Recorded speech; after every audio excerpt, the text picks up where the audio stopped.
Panelist हैं ये अपने अपने कामों में एकदम परफेक्ट है और ये एक आम आदमी की समस्याओं को आप लोगों के सामने रखना चाहते हैं। तो ये जो 2024 जो साल है ये उस मायने से बहुत ज़रूरी साल है जिसमें लोगों की समस्याओं को लोगों ने अपनी समस्याओं को ध्यान में रखते हुए सरकार को चुनना है और ये लोगों के ऊपर जवाबदारी भी है। इसीलिए हमने कहा कि चैलेंज 24। तो इन सारी बातों को लेकर जो हमारे पैनलिस्ट हैं वो अपनी बातों को रखने वाले हैं और मैं थोड़े में उनका इंट्रोडक्शन करा के देना चाहता हूँ। हमारे साथ हैं फिरोज मुल्ला जी,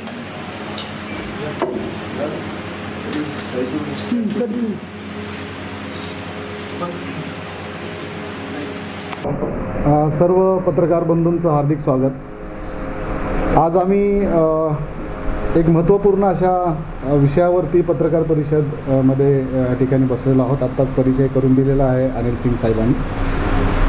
तर विषय असा आहे की 2024 मध्ये जर पुन्हा भाजपचं जर सरकार आलं तर त्याच्यामध्ये अल्पसंख्याक समाज हा सुरक्षित राहू शकतो का? आणि पाहायला जर तसं गेलं तर आज सध्यासुद्धा अल्पसंख्याक समाज या देशामध्ये सुरक्षित नाही आहे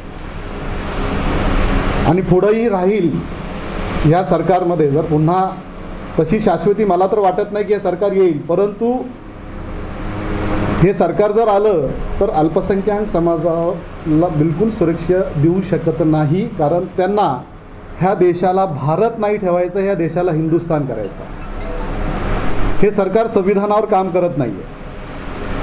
हे सरकार हिंदुस्थान म्हणून हिंदुइझमवर जास्त काम करतं आणि एका हातामध्ये संविधान घ्यायचं आणि तोंडाने हिंदुस्थान म्हणायचं तर तो संविधानाचा अपमान आहे। जर आपल्याला भारत देशाला जर संविधान मान्य आहे तर भारत देशाला हिंदुस्थान मान्य नाही आणि म्हणून ह्या भारत देशामध्ये सर्व जाती धर्माची लोक राहतात आणि त्याच संविधानाने सर्व जाती धर्माचा आदर करण्याचा, प्रसार करण्याचा, प्रचार करण्याचा अधिकार दिलेला आहे। परंतु ह्या देशामध्ये इतर धर्मीयावरती, हिंदू धर्म सोडून इतर धर्मीयावरती जास्त प्रमाणात अत्याचार केले जातात, अन्याय केले जातात आणि ते वास्तव आहे। कुठं जय श्रीराम बोल म्हणून जबरदस्तीने बोललं जाते, त्याला मारलं जाते। परवा कणकवलीमध्ये एका जोडप्याला, मुस्लिम जोडप्याला, त्याच्या लहान मुलाला आणि त्याच्या बायकोच्या समोर त्या मुलाला, सोशल मीडियावर आलं हे सगळं। हे कुठला भारत आहे? असं का होतं या देशामध्ये? पण सरकार का लक्ष देत नाही? मला या ठिकाणी सांगावंसं वाटतं की आपल्या देशाचे आदरणीय प्रधानमंत्री असं म्हणतात की मैं भारत को महासत्ता बनाना चाहता हूँ। तर ह्या देशामधल्या शोषित पीडित समाजाला मुख्य प्रवाहामध्ये घेतल्याशिवाय हा देश महासत्ता होऊ शकत नाही। आपण जर एखाद्या डॉक्टरकडे जर गेलो आणि त्याला जर सांगितले की मला पूर्ण फिट राहण्याचं सर्टिफिकेट दे आणि जर आपला जर अंगठा तुटला असेल तर डॉक्टर आपल्याला अपंगाचं सर्टिफिकेट देतो। 25%, 30% तू अपंग आहेस, तू अनफिट आहे, म्हणजे तू फिट नाहीस। तसं या देशामध्ये अल्पसंख्याक, दलित, शोषित, पीडित ह्या सर्व समाजाला शोषित ठेवून, त्यांच्यावर अन्याय ठेवून हा देश अपंग होऊ शकतो, महासत्ता होऊ शकत नाही। म्हणून मुख्य प्रवाह आणण्यामध्ये ह्या देशातल्या प्रधानमंत्र्यांनी हिरिरीने भाग घेतला पाहिजे। परंतु आम्हाला जास्त या देशाचे प्रधानमंत्री मंदिरात जास्त दिसतात आणि मोठमोठे भाषणं करतात, परंतु ते जनतेची बात करत नाही, ते मन की बात करतात। ज्या दिवशी ते जनतेची बात करतील त्या दिवशी या देशाचं उदो उदो होईल। परंतु जो फुगवटा दिसतोय सोशल मीडियामध्ये, टीव्हीमध्ये, चॅनलमध्ये, तशी परिस्थिती आज नाही आहे आणि म्हणून 2024 मध्ये जरी हे सरकार जर आलं तर पुन्हा हा देशामध्ये ह्या देशातला अल्पसंख्याक समाज, म्हणजे त्याच्यामध्ये मुस्लिम, ख्रिश्चन, शीख, जैन, पारसी हा जो अल्पसंख्याक समाज आहे तो पुन्हा सुरक्षित राहणार नाही असं आम्हाला वाटतंय। आणि म्हणून बहुजनांनी येणाऱ्या ह्या लोकशाहीच्या प्रक्रियेमध्ये, लोकशाहीच्या निवडणुकीमध्ये जनतेने ही निवडणूक हातात घ्यावी आणि जे हुकुमशाही पद्धतीने वागतायत त्यांना घरी बसवावं आणि बहुजनांचं राज्य ह्या देशामध्ये पुन्हा यावं। जसं प्रत्येक वेळेस छत्रपती शिवाजी महाराजांची प्रतिमा घेतली जाते, महामानव डॉक्टर बाबासाहेब आंबेडकरांची प्रतिमा घेतली जाते, महात्मा फुलेंची घेतली जाते, महापुरुषांची प्रतिमा मात्र घेतात, त्यांना हार घालतात, त्यांचं पूजन करतात, परंतु त्यांच्या विचारावरती हे सरकार काम करत नाही. छत्रपती शिवाजी महाराजांच्या राज्यामध्ये कुठलाही मुस्लिम विकासापासून वंचित नव्हता. त्यांच्या राज्यामध्ये प्रत्येक मुस्लिमाला उच्च पदं दिली गेली होती. त्या इतिहासात मी जाऊ इच्छित नाही आहे, परंतु छत्रपती शिवाजी महाराजांचं महाराष्ट्र जर म्हटलं आणि ह्या देशामध्ये बाहेरच्या देशातसुद्धा छत्रपती शिवाजी महाराजांच्या आयडियॉलॉजी घेतली जाते. मग ह्या देशामध्ये छत्रपती शिवाजी महाराजांची आयडियॉलॉजी घेऊन त्यांचे विचार घेऊन का काम केलं जात नाही? शेतकऱ्याच्या भाजीच्या डेटालाही हात लावायचा नाही म्हणून ही जी भाषा होती त्याच्यामध्ये तर ह्या सगळे विषय असे आहेत. म्हणून ह्या देशामध्ये अल्पसंख्याकांना जर सुरक्षित ठेवायचं असेल तर ह्या देशामध्ये भारत म्हणून जर हा देश निर्माण झाला तर हा देश अल्पसंख्याकांमध्ये सुरक्षित राहू शकतो असं मला वाटतं. धन्यवाद. नाही बोललाय. मी भारतभर दौरे करतो, अमन का संदेश केले तुले, मी भेटतो सगळ्यांना हिंदूगिरी म्हणून ते मला पुण्यात आले, म्हटले आपण प्रेस घेऊ. म्हटलं ठीक आहे. मी तुमच्या सर्वांची हिताची एक गोष्ट मला सांगतो. हे तर जरी मी चाललेल्या 10 वर्षात काय आहे तुम्हाला मी सांगण्याची गरज नाही. कोणी असो, कुठल्याही धर्माचा असो, कोणाचाही असो, 10 वर्ष जे चालले ते बरं नाही, हे मी सांगायची गरज नाही. पण आत्ता जुलैमध्ये जे नवीन 3 कायदे येणार आहेत, Indian penal code, criminal procedure code आणि एव्हिडन्स ॲक्ट, याला त्यांनी नावं बदलून न्यायसंहिता वगैरे अशी नावं दिली. पहिली गोष्ट अशी आहे की आम्ही आत्तापर्यंत ऐकलं तर जे 3 कायदे आहेत त्यांनी फक्त पोलीस स्टेट करायचे ठरवले. पोलीस स्टेट हे सगळे अधिकार पोलिसांना दिलेत, कोर्टाला अधिकारच नाही. एवढे अधिकार दिलेत की पोलिसांपुढे तुम्ही केलेलं स्टेटमेंटसुद्धा आता कोर्टात ॲडमिट होणार, जे कधी होत नव्हतं. आणि पोलीस सांगतील तो कायदा किंवा मोदी शहा सांगतील तो कायदा, तुम्ही टेररिस्ट आहे ते म्हटले, आतंकवादी ते आतंकवादी, बाकी कोणाला अधिकार नाही. तुम्ही बघितलं झारखंडामधल्या दोन्ही 5-5 वर्षाच्या ह्यांची सरकार झाली. 2014 पूर्वीची देशातली परिस्थिती आणि आज 24ची परिस्थिती याची आपण जर तुलना केली तर प्रत्येक आघाडीवरती या सरकारचं अपयश हे दिसून आलेलं आहे.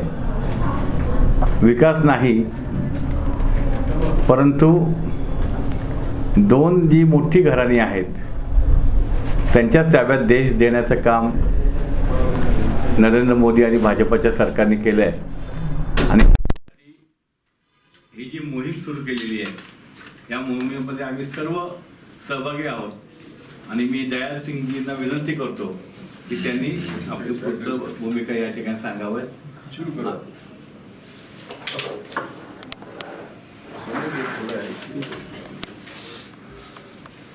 आदरणीय पाटिल जी और मोहन जी और मुल्ला जी और आप सभी लोग, तो मैं ज़रा हिंदी में बोल रहा हूँ. तो हमारे सामने एक सवाल था जब मैं पाटिल जी को मिला, तो 12 और 13 दिसंबर को वर्धा में एक मीटिंग हुई. तो हम 50 लोग थे उस मीटिंग में, सारे देश से आए थे, वर्धा में बैठे थे. तो 2 दिन लगातार ब्रेनस्टॉर्मिंग मीटिंग हुई कि हमें करना क्या चाहिए. जिस हालात में अब देश जा रहा है, बाकी चीज़ें तो आपके सामने रख दी हैं, जिस हालात में देश जा रहा है तो हम लोगों को क्या करना चाहिए. क्या सोशल एक्टिविज़म जो है वो यहीं ख़त्म हो जाए या सोशल एक्टिविज़म की कोई ज़रूरत है या कोई जिम्मेदारियां हैं कि वो अपनी इन जिम्मेदारियों को पूरा करें. राजनीति तौर पर लोगों ने अपने अपने काम करने, हम किसी को कोई डिस्टर्ब नहीं कर रहे, वो अपनी बात करेंगे, वो अच्छी बात करें या बुरी बात करें. पर हमारे सामने सवाल था कि जिस देश के लिए हमने कुर्बानियाँ की हैं, क्या वो यही देश है जिसके लिए हम सारे काम कर रहे हैं. मैं एक बात आपसे और कर दूं. 1920 में गांधी, मोतीलाल नेहरू, मोहम्मद अली जौहर और शौकत अली, बाबा खड़क सिंह जो सिख लीग के अध्यक्ष थे, वहाँ मिले आपस में. 1919 का जलियांवाला बाग उससे पहले हो चुका था. तो मोहम्मद अली जौहर के वो शब्द मुझे लगता है कि आज हम सबको याद कर लेने चाहिए. मोहम्मद अली जौहर ने ये कहा कि खालसा जी, क्योंकि सारे सिख लीग की मीटिंग थी, खालसा जी हमारे बुज़ुर्गों ने हाकिम रहते आप पर ज़्यादतियाँ की, हम उसकी माफ़ी मांगते हैं। मैं अपनी और अपने भाई शौकत की गर्दन पेश करता हूँ, आपका मन करे तो काट लें, पर आज ज़रूरत है हम सबको एक होने की, तभी हम अंग्रेज़ हुकूमत से निजात पा सकते हैं। ये सवाल 1920 का था। नतीजा ये हुआ सिख आगे की कतार में जाके खड़ा हो गया और कुर्बानियाँ दी। सिख ने, मुसलमान ने, हिंदू ने, सब ने मिलकर कुर्बानियाँ की। नतीजा ये हुआ कि हमारा देश आज़ाद हो गया। पर देश आज़ाद का जो अमृत काल है, जिसको हम अमृत काल कह रहे हैं, वो कैसा है? 2014 से मैंने एक बार देखा कि सरदार मनमोहन सिंह 145 आंकड़े से मेंबर पार्लियामेंट के साथ लोकसभा प्रधानमंत्री बने। पर सरदार मनमोहन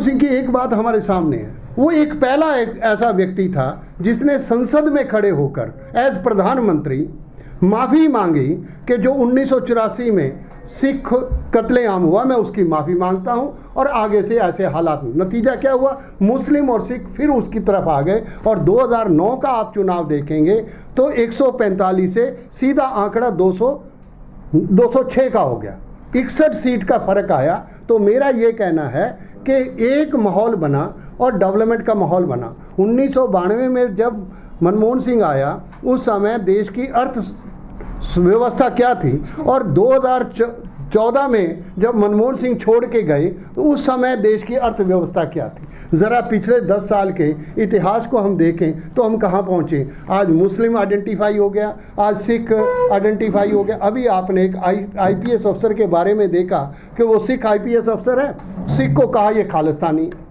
नतीजा ये मुस्लिम के कपड़ों से पहचाना जाने लगा। क्या यही देश हमारे सामने था? ये हमारे सामने सवाल थे। नतीजा ये हुआ कि जब मैं आपके सामने आया, पंजाब में फिर किसान आंदोलन हमारे सामने खड़ा। उन लोगों को ऐसा बना दिया कि चाहे हरियाणा और पंजाब का दो अलग कंट्री हो और बीच में सलाखें गाड़ दी जाएं कि पंजाब के लोग हरियाणा में नहीं आ सकते, दिल्ली नहीं पहुंच सकते। क्या ऐसा देश हमें चाहिए था?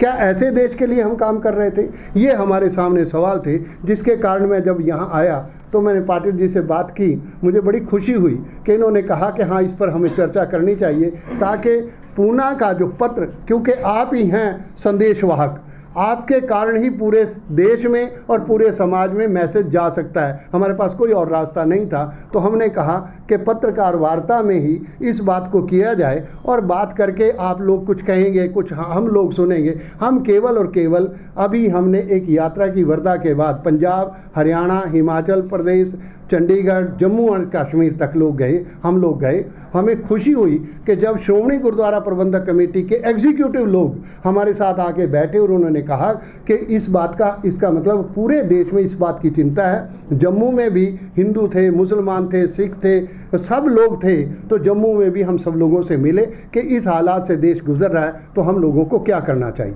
हम तो केवल मॉब लिंचिंग का शिकार बनाया गया है, जबकि सुप्रीम कोर्ट ने ये कहा सेंट्रल गवर्नमेंट को कि मॉब लिंचिंग के ऊपर आप कानून बनाइए, लेकिन उन्होंने नहीं बनाया। पुणे में लॉ मिनिस्टर आए तो मैंने वही सवाल किया था उनको, लेकिन वो जवाब नहीं दे पाए। दूसरी बात, NRC वगैरह जो भी हुआ, उसके ऊपर देशव्यापी एक आंदोलन हुआ, शाहीन बाग पूरे देश में हुआ, लेकिन ये सरकार के ऊपर जून ही नहीं ले रही थी।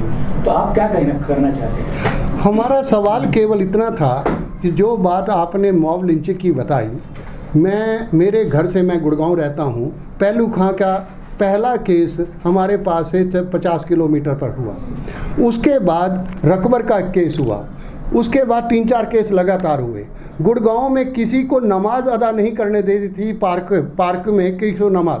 हमने कहा कि आओ गुरुद्वारे में नमाज अदा कर लेते हैं, आप इस बात की चिंता ना करो, हम गुरुद्वारे में नमाज। मुझे हैरानी हुई कि यह सरकार, इतनी डरती सरकार मैंने पहले बार देखी कि जिस दिन हमने 19 नवंबर 2022 को नमाज अदा होनी थी, 9:15 बजे देश के माननीय प्रधानमंत्री मोदी जी आए। 13 महीने किसान आंदोलन पर बैठे रहे, बरसातें सही, गर्मी सही, और 700-800 किसान शहीद भी हो गए। नतीजा ये हो कि 9:15 बजे मोदी जी दूरदर्शन पर आए और उन्होंने कहा कि मैं माफ़ी मांगता हूँ, मैं तीनों कानून वापस लेता हूँ।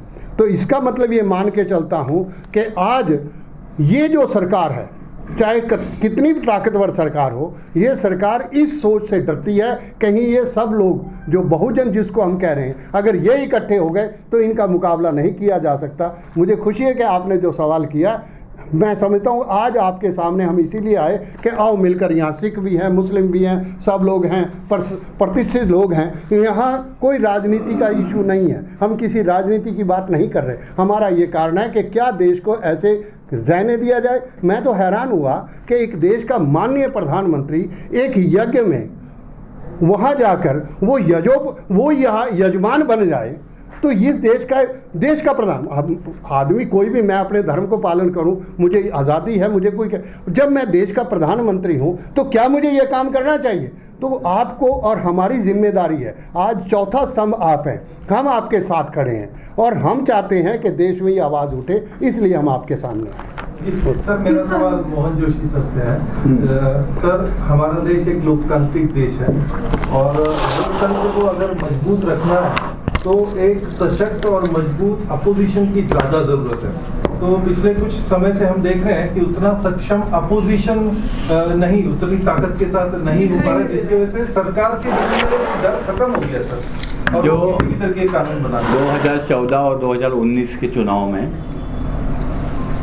भारतीय जनता पार्टी के खिलाफ में जो वोट गिरे हैं, वो परसेंटेज ऑफ वोट हम देखेंगे तो देश की जनता ने जनादेश दिया था भारतीय जनता पार्टी के खिलाफ वाली पार्टियों को। लेकिन हमारी गलतियां हुई थी कि हम बटे हुए थे और जो गवर्नमेंट के खिलाफ वोटिंग हुआ था तो कांग्रेस में कुछ ये हो गया, कुछ समाजवादी पार्टी लेके गई, कुछ हमारे और साथी थे उनमें चला गया। तो वो बात ध्यान में रखते हुए हमने इस बार इंडिया फ्रंट बनाया और अपोजिशन स्ट्रांग हो और जो एंटी गवर्नमेंट के खिलाफ में वोट है, जो एंटी मोदी के खिलाफ में वोट है, जो एंटी 10 साल के गवर्नमेंट ने जो किसान है, बेरोजगार है, महंगाई है, जो महिलाओं पे अत्याचार है, इन जो चीज़ें हमारे देश में हुई है उनके खिलाफ में आज गवर्नमेंट के खिलाफ जो वोटिंग का परसेंटेज है वो रूलिंग पार्टी से ज़्यादा है अपोजिशन में। तो हमने ये इंडिया फ्रंट बनाया, इसलिए ये 2024 में आपको नतीजा सामने आएगा कि इंडिया फ्रंट जीतेगी और मोदी और बीजेपी हारेंगे। सर, इसमें 2 सवाल हैं। अभी तो पहली बात तो ये है कि जनता एकदम त्राहिमाम करने लगी है ना, कि 10 सालों से ये सब चीज़ें सहन हो रही हैं। इसके ऊपर एक सशक्त अपोजिशन की या एक बड़े भाई की जवाबदारी बनती है कि वो इसको कैसे हैंडल करे।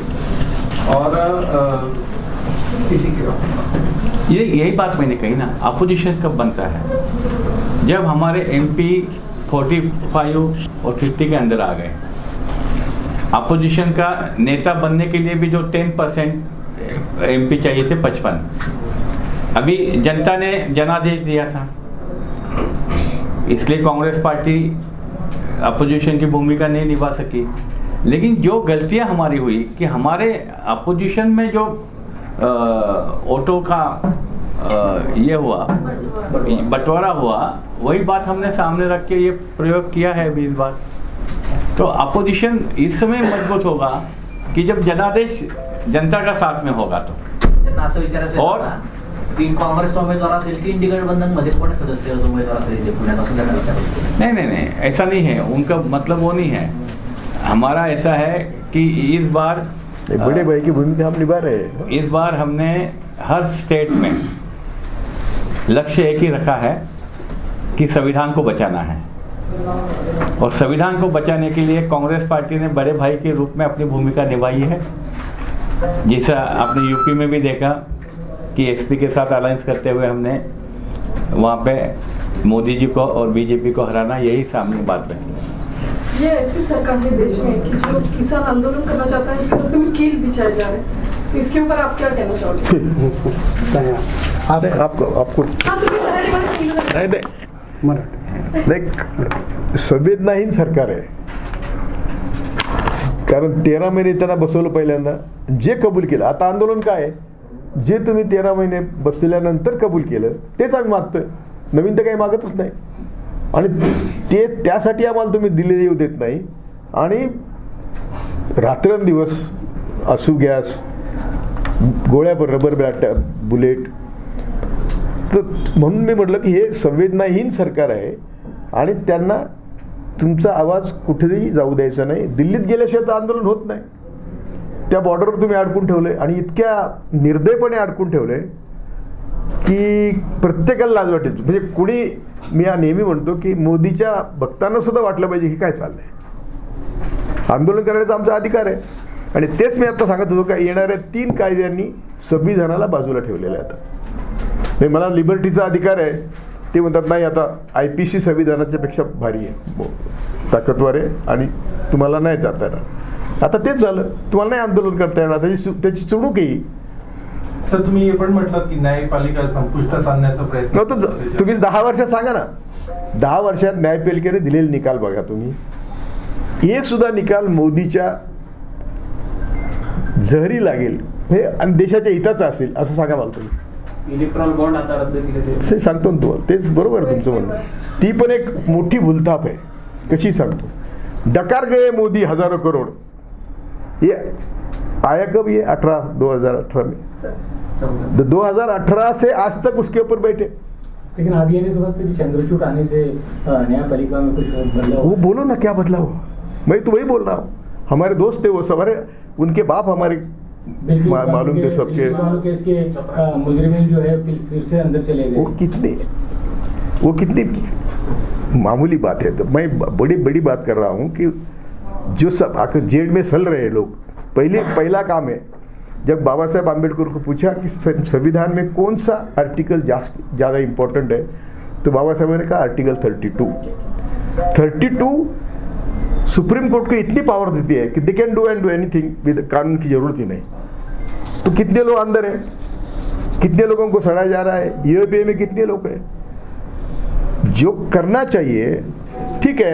इलेक्ट्रल बॉन्ड का सबको, मैं उस दिन भी था टीवी पे, नहीं अभी टीवी तो हमें बुलाता नहीं लेकिन हमारे सोशल मीडिया पे था. मैंने कहा कि नाचो मत, रियलिटी समझ लो. ईडी का चीफ 2018 की बात है, तब तक कंप्लेंट हुई थी कि यही ईडी का चीफ हमेशा चल रहा है, आज तक चला. वो रिटायर होने के पहले 4-8 दिन वो डिसीजन आया कि ईडी के चीफ की अपॉइंटमेंट गलत थी. यानी जो भी ईडी ने किया 5 साल में 7 साल में, वो तो सब गलत. त्यांच्यावर विरोध बोलला नाही किंवा सत्य मांडण्याचा प्रयत्न नाही केला तर ही मनमानी कारभार म्हणून तेच करतोय. चालूच राहील ना सर. मग आम्ही का म्हणतोय, आम्ही जेलला भेट नाही, पोलिसला भेट नाही, मरणाला भेट नाही. कारण सगळे RSSच्या किंवा सनातनच्या कार्यकर्त्यांनी कोर्टात कन्फेशन दिलं आहे की कोळशेपरला आमचं टार्गेट आहे. मग तुम्ही घरात बसू, मी फक्त एवढंच म्हणतो की या बाबा मला गोळ्या घाला असं नाही म्हणत, मी काळजी घेतो. तर हे तर चालूच आहे ना. तर म्हणून काय आम्ही थांबत नाही. असे काही आमच्यासारखे बरेच लोक आहेत आणि तुम्ही पण आम्हाला विचारत नाही. तुम्हाला माहिती आहे मनस्थिती काय आहे ती. प्रेस आणि मी कधी आता भेटतो का, किती वर्ष झाले भेटत नाही. कारण प्रेसच्या हातातच काही नाही. तुम्ही आमचे मित्र आहात सगळे, पण जे तुमच्या हातात नाही तुम्हाला काय आम्ही सांगणार. YouTube चॅनल ब्लॉक केलं जातं. हां नाही, माझे फेसबुक ब्लॉक केलं जातं. ब्लॉक केलं. सर अजून एक वस्तू आहे की ईव्हीएमचे जे वोट्स आहेत ते वेगवेगळे 2013 पासून मी ईव्हीएमच्या खिलाफ सुप्रीम कोर्टात माझा पिटिशन होतं ईव्हीएमच्या खिलाफ. त्यावेळी मोदीचे मी व्हिडिओ दाखवले होते. मोदीचे व्हिडिओ आहेत कि दुनिया भर में बैलेट पेपर पे वोटिंग रहा है और देश में क्यों ईवीएम पे मोदी के वीडियो, खुद मोदी के वीडियो है. तो अभी मोदी को हम याद दिलवाते भाई तुम देखो अब ये मोदी जी होना बोलना चाहिए. आप बोलेंगे मोदी मोदी करता है, तो मोदी जी बोलने जैसे मोदी जी का काम है क्या. सर, याच्यावर पर्याय काय आता पर्याय हाच आहे की तुम्ही आम्ही नाही तुम्हाला छापताय. घराघरात जाऊन सांगितलं पाहिजे की 2024 नंतर काय येणार आहे. आणि आता हे 3 कायदे मी तुमच्या पुढे नटशेलमध्ये मांडले की जर ते कायदे आले तर तुम्ही घराच्या बाहेर पडूच शकत नाही. आणि त्याच्यासाठी कोर्टाचे पॉवर्सच ठेवलेत. कोर्टाने असं लिहायचं आहे, तुम्हाला जामीन द्यायचा असेल तर कोर्टाने असं लिहायचं आहे की मला खात्री आहे की हा जामीन मोडून पळणार नाही, दुसरा गुन्हा करणार नाही आणि केलेल्या गुन्ह्यात सुद्धा हा याचा गुन्हा नाही. असं जामीनच जर द्यायचं असेल तर जजमेंट कशाला पाहिजे पुढे. तुम्ही जरा विचार करा ना, ही कुठली पद्धत आहे. आणि मग जामीन कोण देणार. आता UAPA मध्ये कितीतरी लोक आतमध्ये आहेत मला पण लावलेलं आहे कुठेतरी, अजून मी बाहेर आहे एवढंच. तर तो APR मध्ये तुम्ही एकदा आत गेल्यानंतर तुम्हाला डिफेन्सच नाही. किती लोक आतमध्ये आहेत. अरे आपल्याकडचेच पैशावाले कसे 2 भोसले आतमध्ये आहेत. माझे मित्र होते कुलकर्णी, ते आतमध्ये आहेत. काय त्याला अर्थच नाही ना. थैंक यू कि हिट एंड रन में वही नया कानून है 106 उसका सेक्शन बोलने की जरूरत नहीं. तो उसको 5 साल की सज़ा, 10 साल की सज़ा, मर गया तो 10 साल की सज़ा और 7 लाख जुर्माना. कौन ड्राइवर है भाई, कौन गाड़ी चलाएगा. तो उन्होंने आंदोलन किया, रास्ते पर आए. तो सरकार अभी भी झूठ बोल रही है कि हमने वो कानून वापस लिया नहीं है. उसकी प्रोसीजर होती है कानून वापस लेने की. जैसे किसानों को 3 कानून रद्द किए बोले, तो लिए तो किया कुछ नहीं. तो ये सब सरकार झूठ बोलती आहे. मी ते असं म्हणतो की मोदी शहा जन्मल्यापासून कधी खरं बोलले का तेवढं मला दाखवत कधीच नाही. दिशाभूल करतात. नुसती दिशाभूल नाही करत. तर ते तुम्हाला पण आपण म्हणजे पंडित नेहरू असं म्हटले होते की RSS जब बोलती है कि हम पूरब में जा रहे हैं तो तीनों दिशा ढूंढनी चाहिए, पूरब में नहीं ढूंढना चाहिए. नेहरू का ये तो यही चल रहा है. दूसरी बात संघ की बात करेंगे हम. संघ का जो बेस है वो क्या कहते हैं कि आप सब 2 जून की रोटी के अधिकारी है और हम देश के मालिक हैं. वो तिलक ले लो, सावरकर ले लो, गोलवलकर ले लो, यदि इसमें कुछ बदल होगा तो मैं आपके सामने कभी आऊँगा नहीं. तो वही किया 10 साल में. अमृतकाल की बात करते हुए आज 62% लोग हैं जिनका सालाना इनकम 5,000 है, सॉरी मंथली इनकम 5,000 है. और 90% लोग हैं जिनका इनकम 10,000 से कम है. 90%. तो क्या खाते होंगे वो, क्या रहते होंगे. तो इसके लिए आमचा त्यासाठी जीव जळतो की अरे काय चाललंय, काय करायचं काय. माझा मुलगा हायकोर्टात प्रॅक्टिस करतो, त्याचा आत्ता मेसेज होता की बाबा काही बोलू नका. त्याला मला डिफेंड करावं लागतं हायकोर्टात. ठीक है. मेरा कहना ये है कि जिस हालात में आज देश चल रहा है उसके लिए हम सब ने एक चैलेंज 2024 को इनिशिएट किया है दिसंबर 2023 में. ये 2024 का इलेक्शन है. इसमें हम सभी, चाहे वो गांधीयन हो, चाहे वो सोशल एक्टिविस्ट हों, चाहे आंदोलनकारी हों, सब ने मिलकर इस बात को आपके सामने रखा है और इस पर ही हम काम कर रहे हैं. जहाँ तक किसान आंदोलन और जो पंजाब के हालात हैं, हमें चिंता इस बात की है कि कहीं पंजाब का आंदोलन 1982 के उसी चक्रव्यूह में ना फंस जाए जिसमें से ब्लू स्टार ऑपरेशन हुआ और ब्लू स्टार ऑपरेशन के बाद जो हुआ, जो काम वहाँ हो रहा है. इसलिए मैं आपके सामने आया ताकि महाराष्ट्र के लोगों को भी अवगत करा दें कि क्या हालात इस देश के हैं और कल को ऐसे हालात हो गए. कल परसों मैं गुरुद्वारे में था, यहाँ कैंप गुरुद्वारे में, वहाँ के सब लोग मुझे मिले. तो हमें चिंता इस बात की है कि कहीं दोबारा से 1984 के जो सिख नरसंहार हुआ, जान माल का नुकसान हुआ, कहीं दोबारा सिख आइडेंटिफाई होकर, जैसे उस पुलिस अफसर को देखकर, पगड़ी देखकर उन्होंने कहा खालिस्तानी, जबकि कोई खालिस्तान की कोई डिमांड नहीं कर रहा, कोई खालिस्तान मांग नहीं रहा. आप उनके मुंह में खालिस्तान देना चाहते हैं और ताकि वो खालिस्तान की बात करें. तो हम इसलिए आपके बीच में आए और ये हमारा ये कहना है कि अब हम सब की जिम्मेदारी है, चाहे वो मुसलमान है, चाहे वो सिख है, चाहे हिंदू है, चाहे ईसाई है, चाहे आस्तिक है, चाहे नास्तिक है, हम सब की ड्यूटी है कि हम सब की जिम्मेदारी है कि इस इलेक्शन में हर हाल में हम इस जो फंडामेंटलिस्ट सरकार है, जो कट्टरवाद की तरफ चल रही है, इसको हराएं और इसको मिलकर हराएं. जो जीतेगा, हमें कोई तकलीफ नहीं है कि कौन जीतेगा या कौन नहीं जीतेगा. ये ज़रूर है कि ये जो फिरका प्रस्त सरकार है इसको जाना चाहिए. ठीक है. ह्या देशामध्ये अल्पसंख्याक समाज सुरक्षित नाही. मोदीजी आपल्या देशाचे आदरणीय प्रधानमंत्री सगळ्याची गॅरंटी देत आहेत. मी रोज टी व्हीला बघतोय, पण आदरणीय प्रधानमंत्रींनी अल्पसंख्याक हे सुरक्षित राहतील याची गॅरंटी द्यावी, एवढं मला त्यांच्याकडनं अपेक्षा आहे. आणि ह्या देशामध्ये लोकशाही वाचली पाहिजे, संविधान जिवंत राहिलं पाहिजे, म्हणून बहुजनांनी एकत्र येऊन हा भारत देश घडवावा ही आमची इच्छा आहे.